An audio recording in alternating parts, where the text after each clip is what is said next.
제가 이제 연이어서 우리 신앙의 기본에 대해서 말씀을 통해서 우리가 살펴보고 있습니다. 우리 신앙의 근본은 뭐 하는 데 있다? 예배하는 데 있다 말씀을 드렸어요. 자, 그리고 우리 신앙의 근원, 우리 신앙의 근본은 예배이고 우리 신앙의 근원은 믿음이다 말씀을 드렸어요. 그래서 이 신앙에 있어서 우리 기독 신앙생활하는 데 있어서 이 믿음은 뿌리와 같은 그러한 것입니다. 그래서 이 신앙의 믿음의 뿌리가 살아 있고 견고해야 또 예배와 그 말씀 위에 뿌리를 견고히 내리고 있어야 신앙이 건강하고 건전할 수가 있습니다. 자, 그럼 우리 이 신앙, 예배와 믿음의 신앙의 근본인 예배와 우리 신앙의 근원인 믿음이 살아서 움직이려면 그 신앙의 시작은 기도에 있다 이렇게 말씀을 드렸어요. 자, 오늘은 우리 신앙의 기본은 뭐냐? 찬양이에요. 찬양은 우리 신앙의 뭐와 같은가 하면 따라하세요. 꽃. 우리 신앙의 꽃과 같은 거예요. 그래서 찬양은 모든 종교의 필수적인 게 찬양이에요. 노래가 다 있습니다. 그래서 여러분들 아시다시피 하다못해 우리 주변에서 무당이 굿할 때도 뭐 하죠? 노래해요. 노래하고 깽가리 치고 뭐 다 합니다. 그래서 이 종교에 있어서 음악은 뗄래야 뗄 수 없는 그런 밀접한 관계를 가지고 있습니다. 음악뿐만이 아니고 사실은 춤도 같이 이제 노래와 춤이 함께 신앙생활에 있어서 기본 중에 이제 기본이라 할 수가 있습니다. 우리도 찬양 노래뿐만이 아니고 우리도 축제 때는 춤이 있었습니다. 근데 이제 우리가 이 문화가 우리 유교적 전통과 좀 토착화되는 과정에서 이 춤추는 것에 대해서 좀 제약을 많이 받았죠. 그래서 이전에는 교회에서 뭐 드럼을 친다거나 뭐 율동을 한다거나 이거는 감히 생각할 수 없었지만 요즘 젊은이들은 뭐 해야 돼요? 여러분 젊은이들이 찬양 집회나 이런 거 볼 때 보면요 뛰고 울고 뭐 아주 자신들의 마음속에 있는 그 신앙들을 한껏 노래하고 춤추면서 표현하는 걸 볼 수가 있습니다. 그래서 우리 신앙의 기본 이 찬양은 춤과 함께 우리 신앙에 있어서 아주 중요한 꽃과 같은 그래서 우리에게 반드시 필요한 신앙의 기본이다 할 수 있습니다. 그래서 이 찬양은 우리 신앙의 고백이고 기도이면서 곧 능력이다라고 하는 거예요. 그래서 이 말씀에 대해서 오늘 본문 배경을 먼저 살펴보고 그 다음에 제 말씀과 함께 우리 기도의 찬양이 우리 기본 신앙에 어떤 영향을 또 어떤 것들이 중요한 것인가를 살펴보도록 하겠습니다. 오늘 여기 이제 본 시편의 이 저자를 보면 고라 자손이라고 해서 고라의 자손 이렇게 되어 있습니다. 그래서 이 고라의 자손들은 어떠한 사람들인가 하면 그 4절에 나와 있습니다. 4절에 내가 전에 성의를 지키는 무리와 동행하여 기쁨과 감사의 소리를 내며 그들을 하나님의 집으로 인도하였더니 이제 이 일을 기억하고 내 마음이 상하는도다.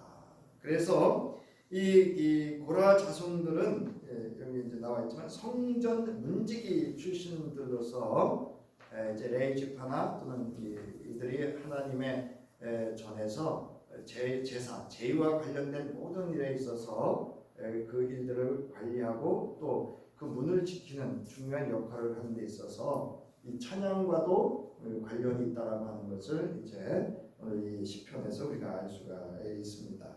그래서 이 시편 42편은 개인의 애가라 그래요. 슬픈 노래다. 아주 한 개인의 아주 슬픈 신앙의 고백과 함께 또 기도와 함께 하나님의 구원을 바라는 그런 간절한 슬픈 노래다. 시다 이런 의미를 가지고 있습니다. 자, 그러면서도 이 시편 기자는 하나님에 대한 확실한 믿음 그리고 기대를 가지고 있죠. 그래서 이 시편 기자가 하나님을 어떻게 고백하고 있냐면 나의 구원자, 나의 하나님 이렇게 고백합니다. 그래서 나의 구원자는 뭐 여러분들이 아시겠지만 나의 하나님은 뭐냐? 따라하세요. 나의 능력자라는 거예요. 모든 것들을 가능케 하실 수 있는 분이다라고 하는 것을 의미하는 단어입니다. 그래서 5절에 보면 하나님께 소망을 두라. 그가 나타나 도우심으로 말미암아 내가 여전히 찬송할 것이다. 이 도우시는 하나님, 즉 모든 능력으로 자기와 함께 할 것이고 이 어려운 슬픈 노래를 부르는 자기를 돌아보시고 도와주실 것이라고 하는, 그래서 찬송으로 회복하고 찬송 중에 하나님의 은혜와 능력을 또 구원의 역사를 경험한 그 시편 기자의 고백을 할 수가 있습니다. 그리고 이거는 기도송이에요. 기도로 부르는 노래죠. 기도를 노래로 담아서 부르는 기도하는 찬송이다, 이렇게 할 수가 있습니다. 그래서 이 시편 기자는 희망과 절망 사이에서 절체절명이라고 하죠. 절체절명에서 또 절대 희망으로 하나님을 바라보면서 영혼의 독백, 기도죠. 영혼의 독백을 통해서 또 후렴, 여기 보면 5절에 내 영혼아 네가 어찌하여 낙심하며, 또 11절에 보면 내 영혼아 어찌하여 내가 낙심하며, 이게 후렴이거든요. 이게 사실은 43편과도 연결이 되는데요. 43편에도 보면 6절에 보면 5절에 보면 시편 43편 5절에 보면 내 영혼아 네가 어찌하여 낙심하며, 이렇게. 그래서 이 시편 42편과 43편이 이제 한 편으로 보는데 이게 이제 나누어졌다, 이렇게 보고 있는데요. 아무튼 이 독백을 통해서 그리고 후렴구를 통해서 개인의 신앙에서 공동체의 신앙으로 나아가는 그런 모습을 볼 수가 있습니다. 여러분, 신앙이 아무리 개인적으로 좋아도 공동체의 신앙이 또 견고하고 좋지 않으면 그 개인적인 신앙의 견고함과 그것을 유지해가는 게 결코 쉽지 않습니다. 그래서 여러분, 교회가 건강한 신앙, 건전한 신앙, 우리가 말하는 복음으로 하나님의 말씀 위에서 견고히 세워진 그런 신앙을 가진 교회여야 합니다. 자, 그래서 시편 42편 5절과 11절에 보면 바로 이 후렴구를 통해서 다시 한번 개인의 신앙에서 나가서 공동체의 참여와 함께 하나님에 대한 소망과 또 믿음의 확신을 가지고 또다시 찬양하려 한다라고 하는 찬양으로서의 하나님께 나아가는 모습을 볼 수가 있습니다.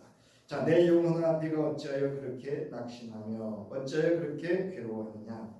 너는 하나님을 기다려라. 이제 내가 나의 구원자 나의 하나님을 또다시 찬양하련다. 이거 뭐냐면 개인이 개인에게 이야기하는 것이면서 동시에 공동체에게 있어서 각각에게 개인이 개인에게 이 말씀을 통해서 신앙과 삶을 이제 적용하고 하나님 앞에 나갈 것을 이제 이야기하고 있는 그런 시편 기자의 이 독백이죠. 홀로 하고 있는 독백이면서 동시에 기도다라고 할 수가 있습니다. 그래서 이 시편 42편에 대해서 초기교회, 우리 기독교 초기교회에서는 이 시편 42편에 시인의 노래가 없었다면 우리는 참 아름다움을 모를 뻔했다. 무슨 얘기냐면 신앙이 주는 참된 아름다움을 모를 뻔했다.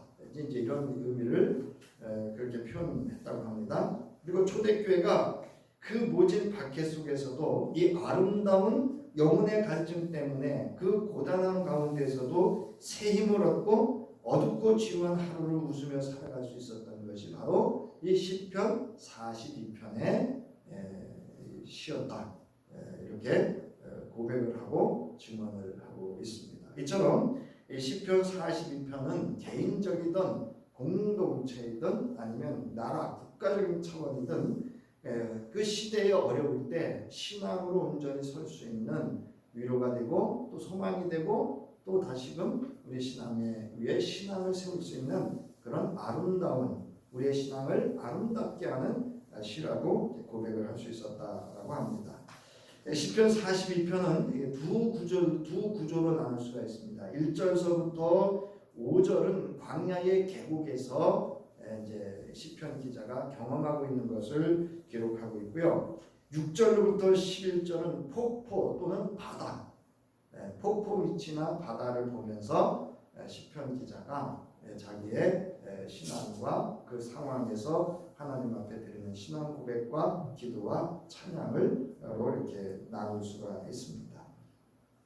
그래서 이 시편 기자가 이 두 광야와 폭포 또는 바다에서 자신의 처한 상황에 대한 심정, 마음에 품은 자기의 생각과 또는 감정, 하나님에 대한 감정과 생각 이런 것들을 잘 이제 고백을 하고 또 슬픈 여기서 슬픈 애가라고 하는 것은 그 기도와 간절시간 자기의 처한 상황을 잘 알고 오직 하나님만이 이 모든 일들을 아시고 구원의 손길과 능력을 베풀어 주실 거라고 하는 절대적인 신앙으로 나가는 그런 슬픈 애가다. 그리고 하나님에 대한 확신을 고백하고 있는 시다라고 시입니다.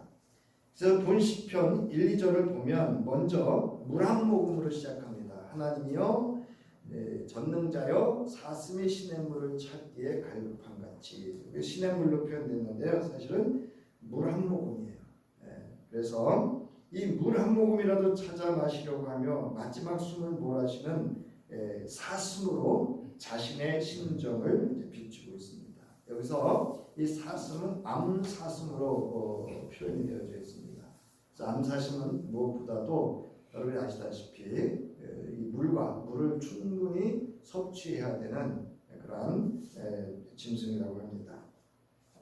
그리고 하나님의 얼굴을 이제 간절히 찾는다라고 하는 거죠. 하나님의 얼굴을 찾는다라고 하는 것은 이제 하나님의 구원하심, 하나님의 능력, 하나님의 보호하심, 하나님의 손길을 구하고 있는 시인의 간절한 신앙을 여기서 엿볼 수가 있습니다. 자, 이 시에 등장하는 사슴이나 갈급함, 내용과 같은 이 단어들은요, 시인들이 당시에 쓸 때 어려운 처지를 표현할 때 쓰던 표현들이라고 합니다. 그래서 지금 이 표현들은 이 지금 시편 42편을 쓴 이 고라 자손이 쓴 게 아니고요. 고라 자손이 이렇게 수집한 시예요. 그래서 이 고라 자손이 이 시를 수집할 때 이 시를 쓴 어떤 인지 모르죠. 다윗일 수도 있고 하여튼 그럴 수 있습니다만은 아주 절박하고 영적으로도 아주 갈급한 그런 상태인 것을 알 수가 있습니다. 그래서 여기서 단순히 목이 마른 정도가 아니라 목이 갈아여 헐떡이며 간절히 물을 원하는 상태가 계속해서 지속되고 있는 상황을 의미하고 있습니다. 본래 사슴은 열이 많아서 물을 자주 먹어야 하는 동물로 알려져 있는데 본절에서는 사슴이 물을 장시간 마시지 못해서 생명이 위급한 상태로서 이는 곧 시인의 영적 목마름과 연결이 되고요. 그러면서 시편 기자는 하나님의 얼굴을 간절히 찾는 거죠. 광야의 계곡에서 물이 있을 거라고 찾았는데 물이 없는 상태예요. 그러니까 여러분 이렇게 이제 어디 가다가 물이 있겠지 하고 갔는데 물이 없을 때, 저는 이제 가끔 걷다가 뭐 그렇게 절박하진 않지만 제가 가지고 갔던 물이 떨어졌는데 물이 마시고 싶을 때가 있거든요. 근데 요즘은 뭐 어디 계곡 들어가서 마실 수가 없잖아요. 그래서 참 물을 구해서 마시는 일이 결코 쉽지 않다라고 하는 걸 종종 경험하기도 하는데요. 자, 여기서 물이라고 하는 것은 이 시의 가장 중요한 시적 주제이고요. 제가 언젠가 말씀드렸었는데 성서에서 물은 생명과 관련된 하나님의 말씀과도 관련이 있다. 이렇게 은유나 상징적으로 물은 하나님의 생명의 말씀과도 관련이 있다라고 말씀드린 적도 있었습니다. 자, 물이 없으면 생명을 유지할 수 없듯이 하나님이 없는 상태에서는 영적 죽음을 가져옴을 의미합니다. 그래서 시냇물에 해당하는 이 아피크라고 하는 히브리어는 광야의 깊은 계곡의 바닥에 조금씩 흐르는 시냇물을 뜻하고요. 마임은 첨가된 물이 가득 차 넘쳐 흐르는 이미지를 보여주고 있어요. 시냇물이라고 하는 건 이렇게 물이 가득 차서 흘러야 되는데 이게 없다는 얘기예요. 그러니까 반대로 그만큼 뭐 하는 거냐면 말라버린 건조한 땅이죠. 그런 척박한 땅을 광야의 계곡에서 생명의 수를 발견하기 위해 찾은 곳에서 경험하고 있는 이 시편 기자의 영적 상태를 의미할 수가 있습니다. 자, 이제 시편 기자는 이 간절함을 물 한 모금에서 밤낮 흐르는 눈물로 표현을 합니다. 이제 3편에 보면 사람들이 종일 내게 하는 말이 네 하나님이 어디 있느뇨 이렇게 얘기를 해요.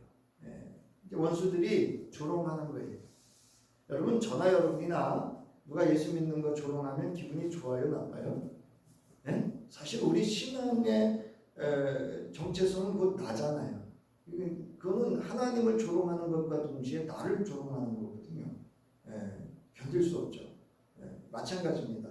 여러분 이스라엘 백성들은 자자손손 하나님을 섬기는 하나님이 택한 백성이라고 하는 그 정체성, 존재성과 정체성에서 그 DNA, 유전자 속에 깊이 배겨있는 사람들이 에게 누군가가 네 하나님 어디 있냐 이렇게 하는 것은 엄청난 정말 이들에게 깊은 상처와 어려움을 주는 그러한 조롱이다라고 하는 겁니다. 자, 그래서 이 밤낮으로 흐르는 눈물이 나의 음식이 되었다. 이렇게 표현할 정도로 이 시편 기자의 영적인 절박함도 알 수가 있지만 시편 기자의 뭐도 알 수 있냐면 깊은 신앙도 여기서 알 수가 있어요. 여러분 내 안에 깊은 신앙이 없는데 누가 나한테 조롱해 보세요. 네 믿는 하나님이 어디 있냐? 너 한번 증명해봐라.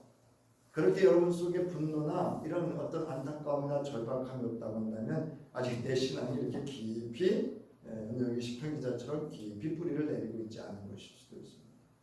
자, 아무튼 시인을 조롱하는 이 조롱 소리를 들으면서 더더욱 이런 영적인 무기력과 영적인 침체 속에서 영적의 죽음에 이르는 그런 절박한 상황 속에서 그를 더욱 괴롭히는 거죠.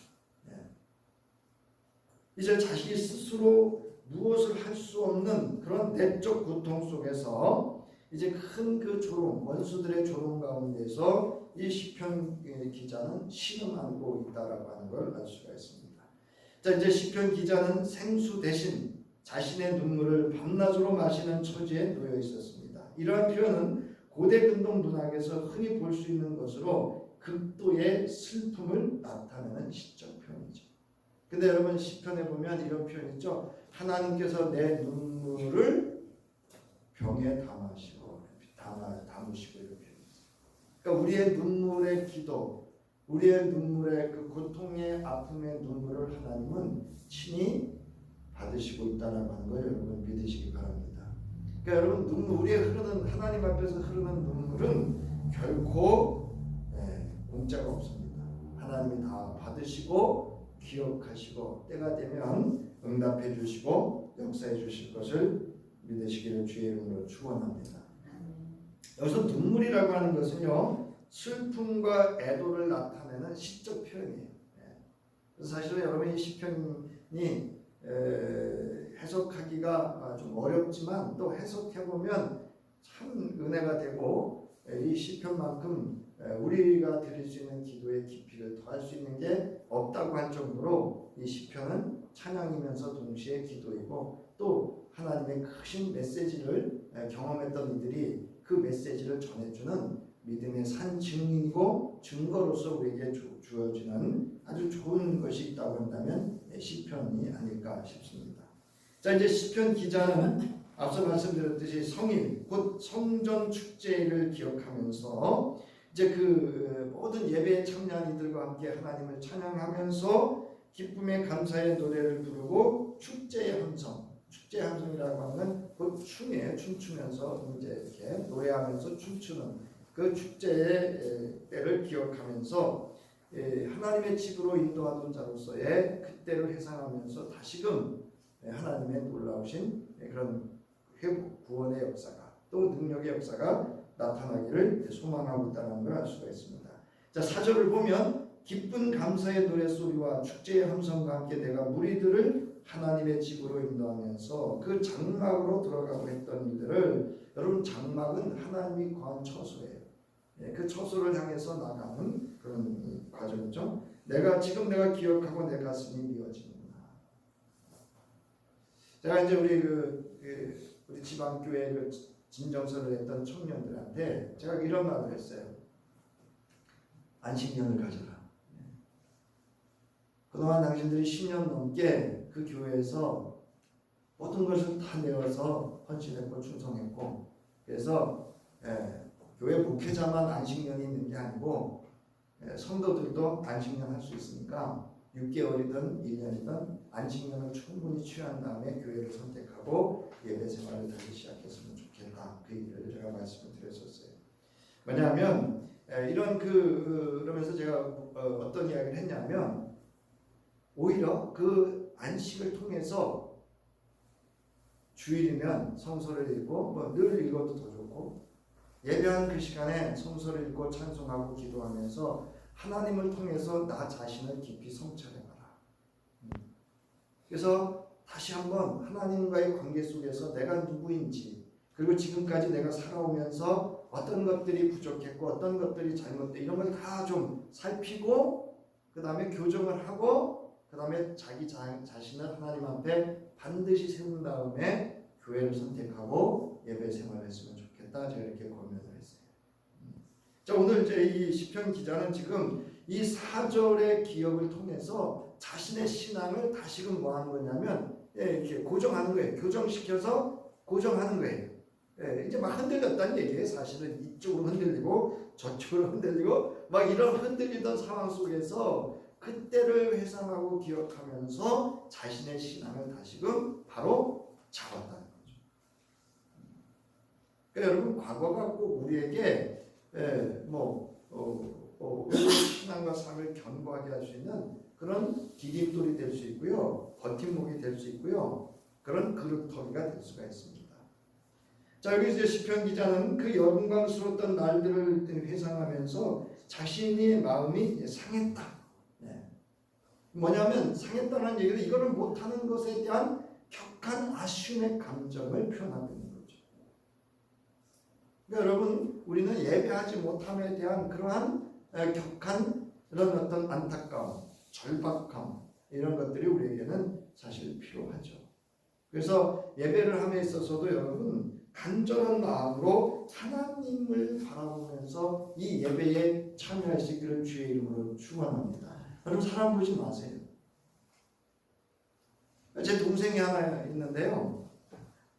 아니 뭘 교회 갔다 오면 자꾸 투덜대요. 그래서 제가 어느 날 말씀드렸는데, 네 눈에 네가 참 간 교회가 완전한 교회나 완벽한 교회 있으면 나한테 소개해라. 나도 그 교회 다닐 테니까. 이제 그러면서 이제 제가 그런 얘기를 했는데, 이번에 이런 얘기를 하더라고요. 형님, 나는 예수님이 와서 목회를 해도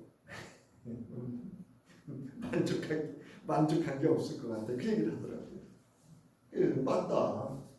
여러분, 예수 그리스도께서 오늘 여기 와서 목회하셔도요, 내 기준으로 보면 100점짜리가 될까요? 안 될까요? 안 됩니다.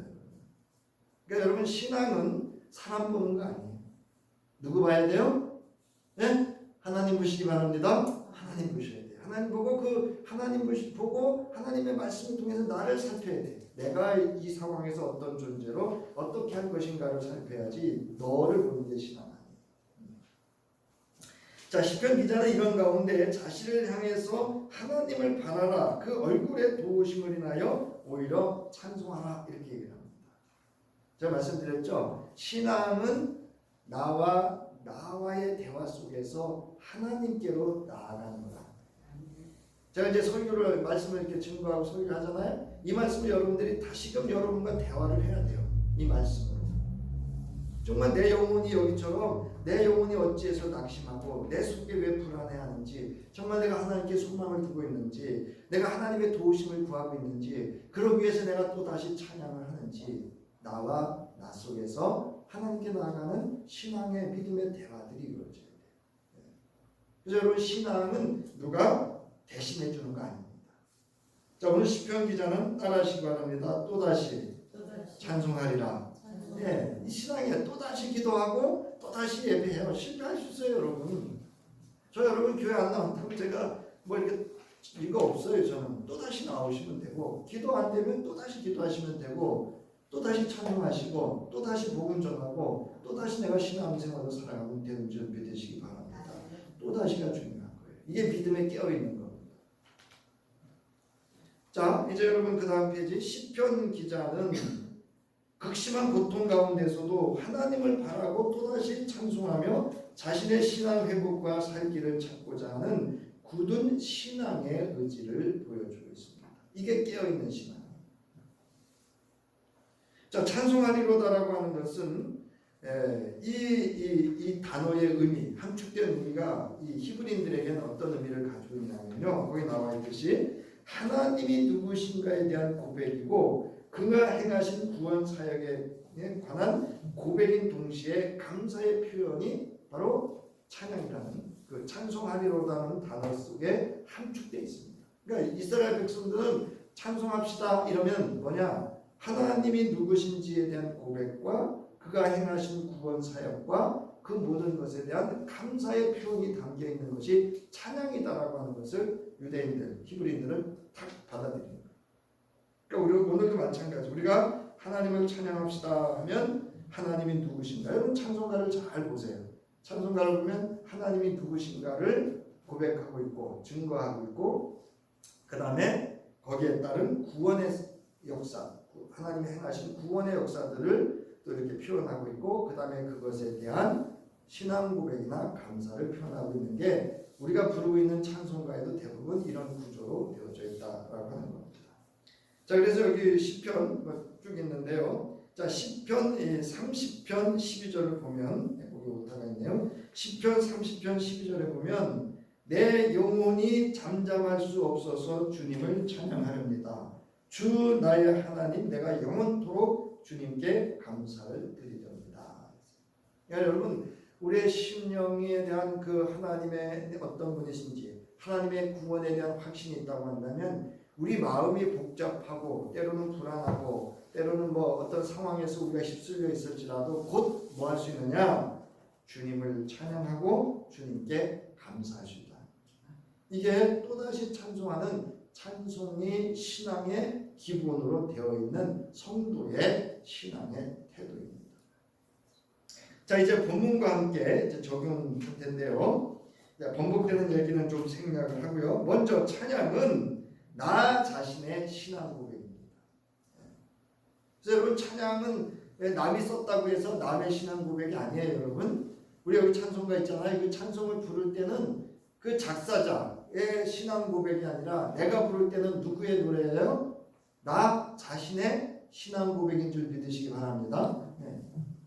여러분, 누가 작사 작곡을 했던 내가 부르면 누구의 노래예요? 내 노래입니다. 마찬가지입니다. 자, 그래서 오늘 시편 기자는 자신의 영적 갈급함에 대해서 찬양으로 자신의 처한 삶의 정황과 그에 대한 심정을 있는 그대로 하나님 앞에 믿음으로 찬송을 통해서 드러내고 있습니다. 여러분, 기도, 찬양은 뭐냐? 제가 아까 말씀드렸죠. 뭐라고요? 꽃이라. 꽃은 그 나무가 존재하고 있는 그 내면의 세계를 피워내는 게 뭐죠? 여러분, 꽃입니다. 그래서 우리가 그 꽃을 보면 그 나무가 무슨 나무인지 알 수가 있죠. 마찬가지. 우리도 그 찬양을 볼 때, 그 성도가 표현하고 있는 꽃으로 드러내는 찬양을 볼 때 사실은 그분의 신앙을 알 수가 있죠. 자, 이제 노래로 사랑을 우리가 고백하고 하죠. 이처럼 우리는 하나님에 대한 우리의 믿음과 사랑을 찬양으로 고백할 수 있습니다. 시편 기자는 이렇게 찬양으로 자신의 신앙을 고백합니다. 시편 45편 5절 우리 함께 읽겠습니다. 시작. 내 영혼아 네가 어찌하여 그렇게 낙심하며 어찌하여 그렇게 괴로워하느냐. 너는 하나님을 기다려라. 이제 내가 나의 구원자 나의 하나님을 또다시 찬양하였다. 여기서 신앙 고백은 하나님은 어떤 분이에요? 구원자이고 전능자라는 거죠. 그리고 자기의 심정은 뭐예요? 하나님을 기다리는, 하나님께 소망을 둔 믿음에 있음을 알 수가 있습니다. 이처럼 이 찬양은 우리의 신앙 고백이다라고 하는 겁니다. 자, 신앙 고백이란 내게 있어 하나님은 누구신가? 예수 그리스도, 즉 하나님의 구원하심과 그 능력이 나타나셨던 그 예수 그리스도는 나에게 누구신가를 믿음으로 고백하는 것이 여러분 신앙 고백이에요. 그래서 요한복음 10장 27절부터 28절에 보면 예수께서 그 도마가 나는 예수님의 그 손 못자국을 만져봐야 되고 옆구리 창을 이렇게 만져봐야 된다. 눈으로 보고 확인해야 된다. 손으로 만져봐야 된다. 그때 예수님이 하셨던 말씀이잖아요. 도마에게 이르시되 내 손가락을 이리 내밀어 내 손을 보고 내 손을 내밀어 내 옆구리에 넣어보라. 그리하여 믿음 없는 자가 되지 말고 믿는 자가 되라. 도마가 대답하여 이르되 뭐라고요?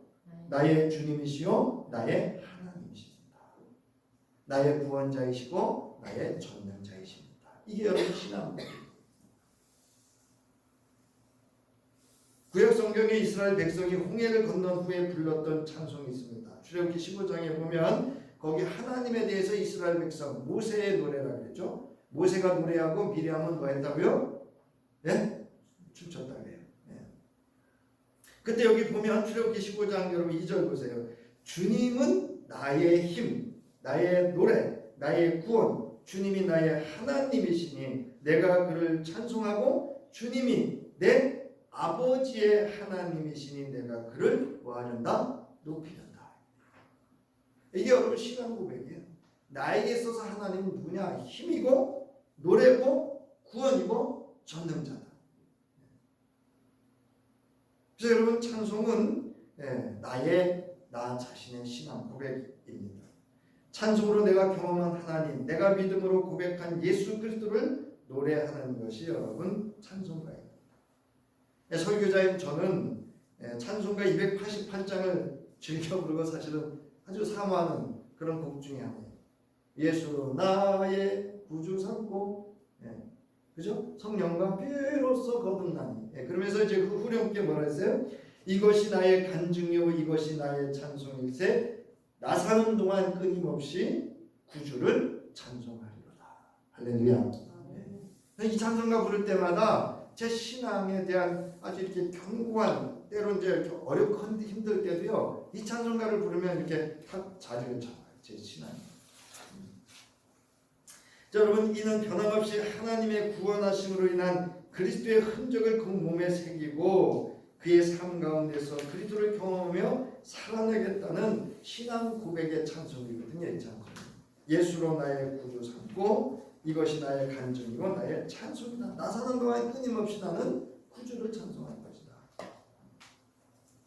그 다음에 찬송은 따라하세요. 기도이며 곧 능력이다. 여러분 찬송은 기도이면서 동시에 능력입니다. 여러분 많이 들어봤어요. 찬양은 곡조 달린 기도다라는 말씀들을. 자, 그러므로 기도가 안 될 때, 기도가 막혔을 때 여러분 찬송으로 기도하는 것이 좋습니다. 여러분 찬송으로 기도하기, 노래 부르는 것이 안 되면요 그냥 듣기라도 하세요. 저는 마음이 답답할 때 서재에서 말씀 준비하고 이렇게 뭐 일들을 할 때 찬송가를 틀어놓고 일을 합니다. 그러다 보면 어느덧 내 마음이 녹아 있어요. 내 마음에 기쁨이 찾아오고 평안이 찾아오고 감사가 찾아오고 그런 걸 경험할 때가 많습니다. 그러니까 여러분 꼭 내가 불러서만 기도가 아니에요. 찬송으로 드리는 기도가 아니라 누군가가 부르는 그 찬송으로도 나의 기도가 될 수 있고 나에게 하나님의 능력을 경험할 수 있다라고 하는 것을 믿으시기 바랍니다. 요즘 젊은 청년들이 그 예라머신인가요? 찬양 부를 때 그 찬양을 듣다 보면 그 옛날 젊을 때 제 청년 시절의 그 열정도 이렇게 쭉 올라오는 것 같고 또 그들을 보면서 이 땅에 뭐 한국교회가 미래가 없다고 하는데 그들을 보면 또 그런 소망과 미래도 볼 수 있는 위로도 되고 그렇습니다. 자, 우리 찬양을 통해서 우리는 하나님의 사랑과 임재를 깊이 그리고 온전히 느끼고 경험할 수 있습니다. 대표적인 것이 바로 시편 1편부터 150편이 다 찬송을 통해서 하나님께 드리는 기도이고 감사이고 능력을 경험했던 하나님의 능력을 경험했던 신앙의 고백과 간증이 들어있는 것이 여러분 시편 1편부터 150편까지입니다. 그래서 이번에 그 진정 어떤 청년들에게 제가 그랬어요. 시편을 많이 읽으라. 시편을 읽으면서 그 안식을 하는 동안에 시편을 읽으면서 기도도 하고 하나님들이 그런 어려운 상황에서 시편 기자들이 어떻게 하나님을 경험했는지를 경험했으면 좋겠다. 이렇게 권면을 하기도 했습니다. 여러분 시편 기자는 자신이 처한 상황 가운데 여호와 하나님의 자비하신 은총의 찬양으로 응답하고 하나님의 도우심을 구하는 기도를 오늘 본문의 시편 기자가 하는 것을 알 수가 있습니다. 낮에는 주님께서 사랑을 베푸시고 밤에는 찬송으로 나를 채우시니 나는 다만 살아계신데 하나님께 뭐 한다고요?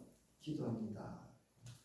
여러분 하나님은 살아계시기 때문에 내가 기도하는 순간 나의 기도는 따라서 살아있는 기도이다. 여러분 내가 기도할 때 하나님을 의지하고 기도할 때 여러분 그게 살아있는 하나님이 들으시기 때문에 살아있는 기도예요. 그렇다면 내가 하는 찬송도 살아있는 하나님이 들으시기 때문에 무슨 찬양이에요? 세상 노래와 다른 이유가 거기 있습니다. 살아있는 하나님께 드리는 찬송인 줄 믿으시기 바랍니다. 여기 인자라는 말, 사랑이라는 말은요 헤세드라는 말이에요. 헤세드. 이게 무슨 뜻이냐면요 그냥 단순한 자비와 사랑이 아니에요. 언약을 기초로 한 사랑이에요. 그러니까 사실은 하나님께서 이스라엘 백성들을 하나님이 언약을 하신 거잖아요. 그래서 하나님이 책임지고 너희를 사랑하시겠다는 거예요. 그래서 로마서에서도 그 세상 무엇으로도 끊을 수 없는 사랑이라고 우리를 향해서 바울이 증언했고 증언했던 이유는 거기에 있습니다. 이 헤세드. 하나님께서 일방적으로 자신의 백성으로 택한 이스라엘 백성과 맺어진 언약의 관계를 의미한 기초에서 나온 그 언약에서 나온 자비, 사랑하심을 의미한다는 거예요. 이건 여러분 아주 정말 믿음의 깊이를 가지고 있는 이 시편 기자의 신앙 고백을 여기서 알 수가 있습니다. 그렇기 때문에 그는 뭐예요? 낮에는 사랑으로 밤에는 뭐로? 찬송으로 자기를 채우셨다. 그러므로 말미암아 그는 하나님께 나가서 살아계신 하나님께 여기 중요한 건 나는 뭐가 붙어있어요? 그 다음에 따라서 다만 오직이라는 뜻이에요. 그러니까 제가 말씀드리잖아요. 사람 내가 막 어려운 처지 있을 때 여러분 가가지고 어려운 처지 막 얘기해 놓잖아요. 그거 나중에 다시 다 걸림돌 낼 수 있어요. 그러니까 하나님께 와서 기도하시고 그러다 나면요 내게 지혜가 생기고 돕는 사람을 보내주시고 제가 이번에 어떤 어려운 일을 이렇게 겪어보니까요 사람이 하는 일을 사람이 하는 것 같은데요 하나님이 하시는 일이 더 큰 줄 믿으시기 바랍니다. 사람이 하는 일이 있고요 하나님이 하시는 일이 있어요. 자 시편 5편을 한번 우리가 보면 시편 5편은 다윗의 기도의 찬양인데요 노래인데요 주님 나의 기도에 귀를 기울여 주십시오. 나의 신음소리를 들어주십시오. 나의 탄식소리를 귀담아 들어주십시오. 나의 왕 나의 하나님 내가 주님께 기도드립니다. 주님 새벽에 드리는 나의 기도를 들어주십시오. 새벽에 내가 주님께 나의 사정을 아뢰고 주님의 뜻을 기다리겠습니다. 이거는 기도가 아니고요 사실은 노래예요. 다윗의 찬양 시예요. 그러니까 찬양은 곧 뭐예요? 기도입니다. 그리고 그 후에 보면 하나님의 응답의 역사를 고백하고 있어요. 그러니까 그 찬양은 기도면서 곧 뭐예요? 능력이다라는 걸 알 수가 있습니다. 이 바울과 실라가 빌립보에서 복음을 전하다가 귀신 들려 점을 치는 여종 하나가 그들을 따라다니면서 아주 귀찮게 여겼어요. 그래서 바울이 사실은 귀찮다 이렇게 표현하고 있거든요. 바울이 귀찮아서 이렇게 표현해요. 그래서 그 여인을 향해서 우리 주 예수 그리스도의 이름으로 귀신이 나와 이렇게 거기 나왔죠. 내가 예수 그리스도의 이름으로 명하노니 이 여자에게서 나오라. 그래서 이 여자가 귀신이 나오니까 점을 못 치는 거예요. 무능력해진 거예요. 그러자 이 여기 보면요 주인이 하나가 아니에요. 주인들이 이렇게 돼 있어요. 이 여자를 통해서 돈을 얻던 이 주인들하고 로마 시민하고 때려 문제는 로마 시민들이 이제 관원에다 고발을 해가지고 로마 관원에 의해서 바울이 이제 감옥에 갇히는데 감옥에 갇히는데 그 전에 무슨 일이냐면 옷이 찢겨지고요. 뭐 조롱과 비난과 이거는 뭐 말할 것도 없고요. 옷이 찢기고 매를 맞고 감옥에 갇혀요. 근데 이 바울은 로마 시민권이 있기 때문에 이렇게 불법적인 재판을 받으면 안 돼요. 그럼에도 불구하고 바울이 변명 한마디 못하고 그냥 바울과 실라가 옥에 갇힙니다. 이 얘기는 다 알아요. 사도행전 16장에 나오는 이야기인데 그래서 이 바울과 실라가 한밤중에 뭐 했다고요? 네? 성서는 제가 늘 얘기하죠. 중요한 거 먼저 기록한다고. 기도하며 뭐하고? 찬송했다. 네. 기도하면서 찬송한 거예요. 자, 그때 이 사도행전 16장 26절에 보면 이렇게 나와요. 그때에 갑자기 큰 지진이 이렇게 되죠. 큰 자가 붙으면 누가 하신 거라고요? 그 지진도 자연적으로 일어난 게 아니고 하나님이 흔드셨다는 표현이거든요. 이 큰 자가 붙은 건 앞에. 큰 지진이 하나님이 지진을 일으켜서 옥문이 열린 것까지는 뭐 자연적인 지진에 의해서 열릴 수 있다고 그러지만 정말 하나님이 하셨다라고 하는 표현이 뭐냐면 죄수들에게 채워졌던 뭐예요? 수갑과 착고까지도 풀립니다. 이거는 땅이 흔들려서 되는 일이 아니에요. 이제 아셨죠? 그러니까 이 큰 지진을 통해서 하나님께서 바울과 실라를 이제 그래서 옥문이 열리고 그 모든 죄수의 수갑과 착고가 풀리는 이런 일이 나죠. 이 일을 봤던 이제 간수가 자기가 지키던 죄수가 나가면 죄수 한 명 곧 목숨이 곧 간수 목숨 하나거든요. 그래서 자기 칼로 이제 자기가 스스로 자결을 하려고 할 때 바울이 복음을 전하죠. 그래서 주 예수를 믿으라 여기 나오는 거죠. 그러면 너와 내 집이 뭐를 받을 것이다? 구원을 받을 것이다. 근데 여러분 성서를 잘 보면요 뭐라고 되어 있냐면 그 다음에 하나님의 말씀을 전했더라 이렇게 되어 있어요. 그러니까 여러분 복음을 선포한 다음에 그 다음에 하나님의 말씀을 바울과 실라가 전합니다. 그래서 어떻게 했어요? 간수와 그 집이 그 자리에서 세례를 베풉니다. 이런 놀라운 하나님의 역사가 기도와 찬송하는 중에 이제 바울과 실라가 경험했다라고 하는 거죠. 사람이 무엇인가를 할 수 없어요. 누군가가 와서 문을 열어줘야 되고요. 누군가가 수갑과 착고를 풀어줘야 되는 거예요. 누가 하셨어요? 네? 하나님이 하셨어요. 우리 인생을 살다 보면요. 이럴 때가 의외로 많아요, 여러분. 내가 뭘 할 수 있는 게 없는 상황으로 내게 어떤 상황과 처지가 주어질 때가 있어요. 제가 이번에 참 사람관계가 어렵다는 걸 알았어요. 그 목사님한테 이렇게 권면도 해보고 저렇게 권면도 하고 이렇게 하라고 얘기를 했는데요. 그게 나중에 다 뭘 오는지 아세요? 네. 저한테 다 나쁘게. 야, 난 참 그런 거 처음 경험해봤어요. 정말 힘들었어요. 그게. 그 말꼬투리 잡아가지고요. 그거를 뭐 이상하게 해가지고요. 뭐 고발을 한다는 분 뭐 막 이렇게 되는 거예요. 네. 그래서 제가 이제 더 이상 뭘 하면 안 되는구나. 그래서 이제 제가 이제 모든 걸 멈추고 말도 멈추고 이제 가만히 있는 거예요 지금. 그러니까 하나님이 일하시도록 저는 기다리고 있는 거예요. 여러분 우리 인생 살다가 여러분 자녀 예수 믿게 하는 거 쉬워요 어려워요?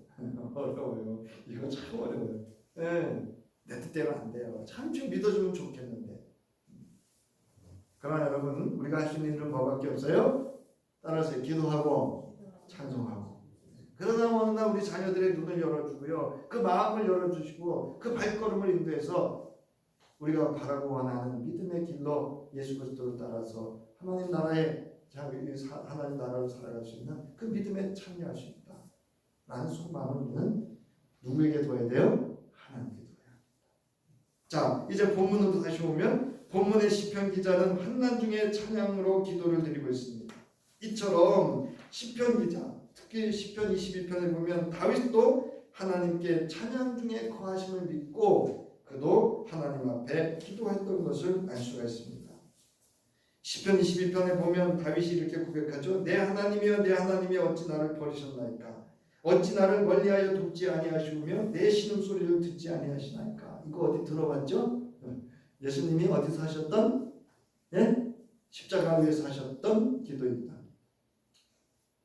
그러면서 3절에 보면 이스라엘 찬송 중에 계시는 주여 주는 거룩하시나이다. 5절 그들이 주께 부르짖어 구원을 얻고 주께 의뢰하여 수치를 당하지 않았느냐. 우리의 믿음의 조상들이 기도와 찬송 중에서 하나님의 능력을 경험하지 않았습니까? 내게도 어떻게 해달라는 거예요? 그 능력을 베풀어 주옵소서. 라는 다윗의 찬양의 기도를 할 수가 있습니다. 자 이제 나가는 말입니다. 자, 시편 기자는 본문에서 또다시 찬양하려 한다라고 신앙 고백과 함께 신앙에 결단을 합니다. 그리고 하나님께 찬양의 기도를 하며 하나님의 얼굴을 구합니다. 세상에는 수많은 노래가 불려지고 있죠. 네. 오늘도 이 시간도 새로운 노래들이 지금 막 쏟아져 나올 겁니다. 전 세계적으로 볼 때 저는 신기한 게 있어요. 네? 우리 그 오선에다가 콩나물 이거 그 딱 정해진 숫자 가지고 노래를 만드는데 어쩌면 그렇게 다른 노래가 나오나? 네. 정말 신기하다. 인간의 참 그 지혜라고 하는 게 참 탁월하다라고 할 정도로 감탄할 때가 종종 있습니다. 어떻게 저런 노래를 만들어냈을까? 지금도 수많은 작사와 작곡자에 의해서 새 노래가 만들어지고 있습니다. 그리고 가수와 대중 등을 통해서 그 노래가 노래로 불려지고 있죠. 그런데 여러분, 이 노래가 한 사람의 운명을 말하기도 하지만 한 사람의 운명을 결정지을 수도 있습니다. 맞죠? 네. 좀 그런가 하면 여러분, 어떤 노래는요 세상을 변화시키고 선한 영향력을 주기도 하지만 파괴와 파멸에 이르게 하는 노래도 있습니다. 선동가, 분가, 뭐 여러 가지가 있죠. 하물며 우리로 하나님을 찬양하도록 우리를 택하여 하나님의 백성 삼아 주셨어요. 백성을 삼아 주셨어요. 하나님을 찬양하도록 우리를 하나님의 백성으로 삼아 주셨어요. 그렇다면 우리가 불러야 할 노래는 뭐예요? 찬양이어야 합니다. 찬송이어야 합니다. 이걸 우리가 새 노래, 하나님의 구원하심과 하나님의 전능하심을, 그 능력을 경험한 것을 부르는 노래를 우리가 새 노래라고 합니다. 이걸 우리가 찬송, 찬양 이렇게 표현합니다. 우리는 주님을 찬양하기를 멈추지 말아야 합니다. 우리는 끊임없이 나의 마음과 뜻을 다하고 생명을 다하여 나의 입술을 열어서 하나님을 찬양할 수 있어야 합니다. 우리의 신앙 고백에 담긴 찬양 중에 거하시는 여호와 하나님께서 응답하시고 기뻐하시고 하나님의 놀라운 구원과 그 능력의 역사를 경험할 수 있기 때문입니다. 여러분, 기도하기는 힘들어도 뭐 할 수는 있어요? 찬양을 할 수도 있고 들을 수도 있어요. 그러나 찬양을 하든 듣든 내가 믿음으로 부르고 믿음으로 들으면 그 노래, 찬양을 통해서, 새 노래를 통해서 하나님의 구원하심과 능력을 경험할 수 있음을 믿으시기를 바랍니다. 본문의 시편 기자처럼 이 땅에서 우리의 생명의 호흡이 멈추어지는 그 순간까지 우리는 하나님을 기다리며 나의 구원자, 나의 하나님을 또다시 찬양하기를, 쉬지 않기를, 찬양 중에 응답받고 능력받는 나의 구원자, 나의 하나님을 만나고 경험하며 주님을 기쁘게 하는 찬송하는 성도이기를 주의 이름으로 축원합니다. 이제 우리 시편의 마지막인 150편 1절부터 6절을 다 함께 읽고 말씀을 마치도록 하겠습니다. 함께 읽습니다. 시작. 할렐루야. 주님의 성소에서 하나님을 찬양하여라. 하늘 웅장한 창궁에서 찬양하여라. 주님이 위대한 일을 하셨으니 주님을 찬양하여라. 주님은 더없이 위대하시니 주님을 찬양하여라. 나팔 소리를 울리면서 주님을 찬양하고 검은 고와 수금을 타면서 주님을 찬양하여라. 소구치며 춤추면서 주님을 찬양하고 현금을 뜯고 피리를 불면서 주님을 찬양하여라. 오묘한 소리 나는 재금을 치면서 주님을 찬양하고 큰 소리 나는 재금을 치면서 주님을 찬양하여라. 숨쉬는 사람마다 주님을 찬양하여라. 할렐루야. 여러분, 우리가 이제 남은 생에도 하나님을 찬양하고 주님 부르시는 그 마지막 순간까지도 찬양하고 찬양을 듣는 그러한 찬양하는 주의 성도이기를 다시금 주의 이름으로 축원합니다. 이제는 우리를 택하여 여호와 하나님을 찬양할 수 있도록 자기 백성 삼아주신 하나님의 무한하신 자비하심과 기꺼이 십자가에 죽어주심으로 우리의 모든 죄와 허물을 대속하여 주시고 여호와의 이름을 부르고 예배하며 찬양자로 살아가며 우리 주 예수 그리스도의 복음과 구원과 그 능력을 증거할 수 있도록 우리와 함께 해주시는 우리 주 예수 그리스도의 구속의 은혜와 이제 또다시 찬송하련다 나의 남은 생애를 하나님을 찬송하며 살기를 결단하며 돌아가는 저희 위에 성령의 도우심과 함께 하심과 그 능력으로 찬송하는 승리자로 살아갈 수 있도록 함께 하실 성령이 함께 하시니 여기 모인 저희와 저희 가정과 기업과 자녀 위에 이제부터 영원히 함께 하시기를 간절히 축원하옵나이다. 아멘.